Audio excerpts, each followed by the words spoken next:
Hello all, myself Dr. Shanti Verma. In today's lecture, I am going to discuss requirement engineering for subject software engineering. Let's first discuss the learning objectives of this session. At the end of this session, you are able to understand what is requirement engineering, and what are the different levels of requirement. Let's first discuss what is requirement. According to IEEE, a condition or a capability that must be met or processed by a system or a system component to satisfy a contract, standard, specification or other formally imposed document is called as a requirement. Basically, a software requirements are the wants and the needs of the stakeholders. Stakeholders are the parts of the actors that are participated in your system. System requirements specify what, and not how. It may range from high-level abstract statement of a service or of a system constraint to a detailed mathematical functional specification. Now let's discuss what is requirement engineering. Requirement engineering is a sub-discipline of the software engineering that is concerned with determining the goals. Goals are also the business objectives. Functions means what are the different types of functionality you want to associate with your system, and the constraints of the software system. So the main three important parts of the requirement engineering are the goals, functions and constraints of the software system. Now let's discuss the levels of the requirements. Basically there are the four levels, that is a business requirement, user requirements, functional requirements, non-functional requirements. Business requirements are the requirements for the high level objectives of the organization or the customer requesting a system product. So basically the business requirements are defined by the organizations or the customers. The next is a user requirement. It describes tasks the user must be able to accomplish with the product or a system. So, the user functionalities are associated with the user requirement. Next is a functional requirement. The software functionality that developers must build into a product to enable users to accomplish their task, thereby satisfy the business requirements. So, the functional requirements are the basic modules of your systems that are associated in your system to fulfill the business requirements. Non-functional requirements, these are the constraints on the services or the functions offered by the system. They include the timing constraints, development process, implementation constraints, security and standards, etc.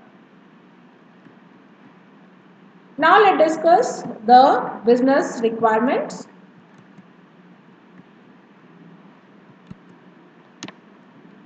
Now let's discuss the levels of requirements in a diagram.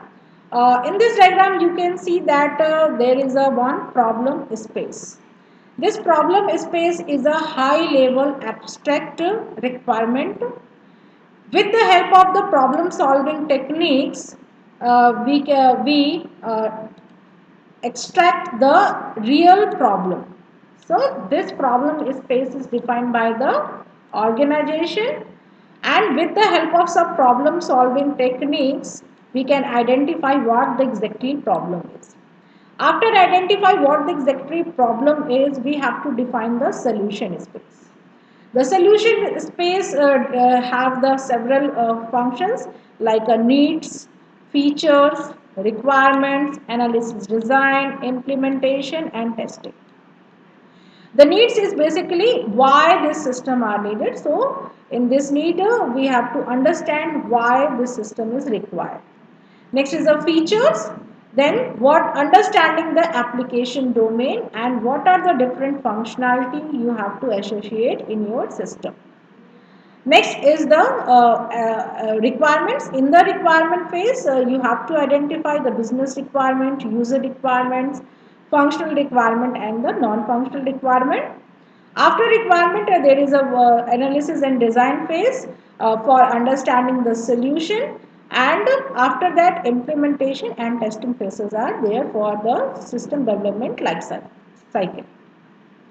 Now, basically, requirement engineering performed by the requirement analyst or the system analyst, and the final outcome is a software requirements. So in companies there are requirement analyst or the system analysis analyst. That role is to define the requirements for the final software development. In requirement, there are various phases like elicitation, analysis, specification, and validation. On the basis of all these, the SRS, that is a software requirement specification for a system, is prepared. Basically, elicitation is the collecting the user requirement. Analysis is the understanding and modeling the desired behavior.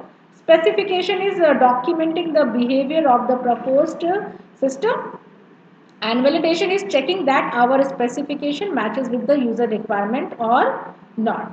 So in the first step, you have to collect the user requirement. Then in the next analysis phase, you have to decide which model is best suitable for your system.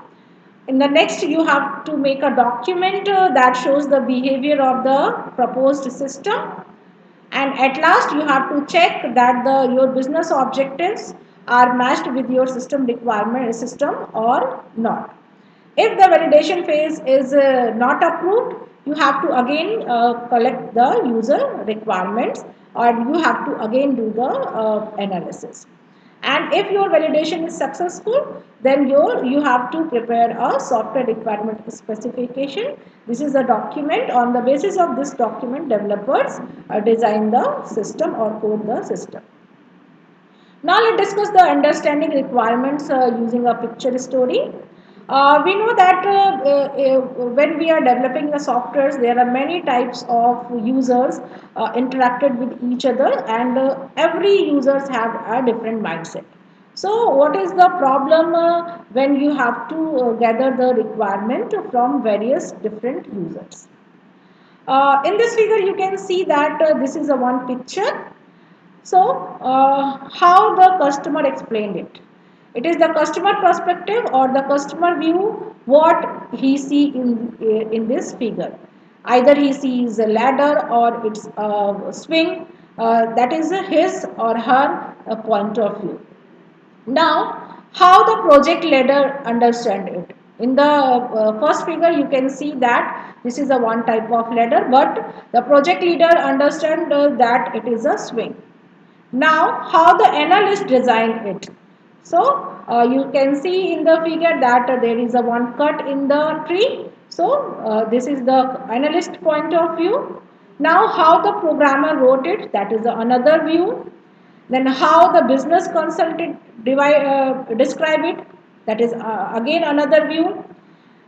Then how the documentation was done, that is again another view. So in these figures, you can see that there are different types of persons who are involved in the project software development, have the different mindset. So the requirements are different. Then what operations install? So what you have to do. Then how the customer was built, that is another a problem, because customer wants something else and you design something else. So how it was supported? Is it supported means what is the understanding between the customer and the developer? So if the requirements are not matched, so your business proposal is not successful. So, in this figure, you can see that what the customer really needed and what the customer explained it. If the customer explained the problem not exactly, then there is a problem that developer developed something else. And at last, you have to find out that the customer wants something else and you design something else. So it is important that the requirement gathering and the requirement analysis is done properly, so that there is a no gap between the customer expectation and the customer really want what he is needed. In this lecture, we discuss the requirement engineering. I give you one question as assignment. Explain requirement engineering, and levels of requirements in detail. For more learning, you can refer these references. Thank you.